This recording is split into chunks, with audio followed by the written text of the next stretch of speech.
Hi friends, ஒரு குட்டி கதை பார்க்கலாமா? ஒரு இளைஞனுக்கு எப்போவும் அதிகமாக கோவம் வந்துட்டே இருந்துச்சு. ஒரு நாள் அவன் அப்பா அவங்கிட்ட ஒரு சுத்தியலையும் நிறைய ஆணிகளையும் கொடுக்குறாரு.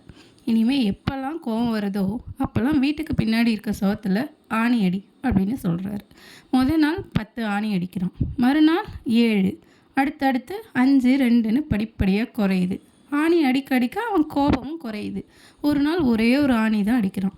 மொத்தமாக 45 ஆணிகள் அடிச்சிருக்கேன்ப்பா, இனி எனக்கு கோபம் வராது அப்படின்னு ஒரு நாள் அப்பா கிட்ட சொல்கிறான். இனிமேல் கோபம் வராத நாளில் ஒவ்வொரு ஆணியாக பிடிங்கிடு அப்படின்னு அப்பா சொல்கிறாரு. 45 அடுத்த 45 நாளில் அடித்த ஆணி எல்லாத்தையும் பிடுங்கிட்டு அப்பாவை பெருமையோடு கூப்பிட்டு காமிக்கிறான். உடனே அப்பா சொல்கிறாரு, ஆணிகளை பிடுங்கிட்ட சரி, சுவற்றில் ஓட்டை என்ன பண்ணலாம்? உன் கோபம் இது போல் பலரை காயப்படுத்தியிருக்கும் தானே? அதுக்கு அந்த இளைஞன் பதில் எதையும் சொல்லாமல் வெட்கி தலை குனிகிறான். இந்த கேள்வி அந்த இளைஞனுக்கு மட்டும் இல்லை, நம்ம எல்லாருக்குமே பொருந்தும். அதாவது கோபம் வர்ற அந்த ஒரு நிமிஷம் எதையும் யோசிக்காமல் தோன்றதை செஞ்சுட்டு பிறகு தான் அதோட விளைவு ஆபத்தானது அப்படின்றதையே உணர்றோம்.